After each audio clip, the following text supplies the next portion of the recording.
السلام علیکم پیارے بچوں، آپ کو ہمارے چینل اسلامک سٹوریز میں خوش آمدید۔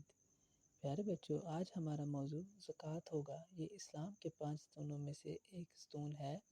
زکوٰۃ عربی لفظ تزکیہ سے نکلا ہے، جس کا مطلب ہے پیوریفیکیشن یعنی طہارت۔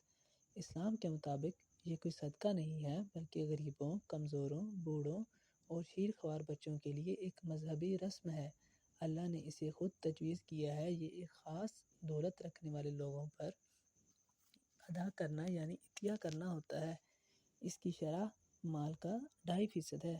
یہ ضرورت مندوں کی مدد کرنے کا قابل احترام طریقہ ہے۔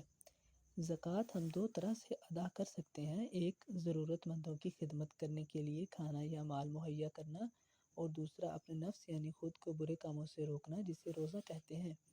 بہت سے لوگ رمضان میں زکوٰۃ کی ادائیگی کرتے ہیں، لیکن صاحب حیثیت لوگوں پر سال کے کسی حصے میں بھی ادائیگی کی جا سکتی ہے۔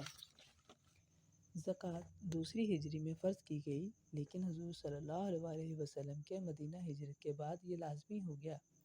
زکوٰۃ کا نصاب: زکوٰۃ اس صورت میں فرض ہوتی ہے جب آپ کے پاس 7.5 تولے سونا یا 52.5 تولے چاندی ہو یا ان کے برابر رقم موجود ہو، اور اس رقم کو موجود ہوتے ہوئے بھی سال گزر جائے۔ زکوٰۃ کے مصارف: زکوٰۃ کے 8 مصارف ہیں، جنہیں سورۃ التوبہ کی آیت نمبر 60 میں بیان کیا گیا ہے۔ سب سے پہلے غریب لوگ جن کی آمدنی بہت کم ہے، مسکین لوگ جو شخص مشکل میں ہو، اس کے بعد زکوٰۃ کے منتظمین، اور چوتھے نمبر پر ہے نئے مسلمان یا امت مسلمہ کے دوست۔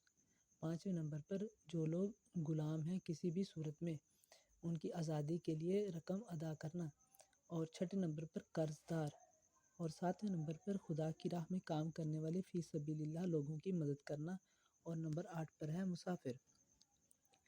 اللہ پاک سے دعا ہے کہ اللہ پاک ہمیں اسلام پر عمل پیرا ہونے کی توفیق عطا فرمائے۔ دعاؤں میں یاد رکھیے گا اور چینل کو سبسکرائب کرنا مت بھولیے گا۔ اللہ حافظ۔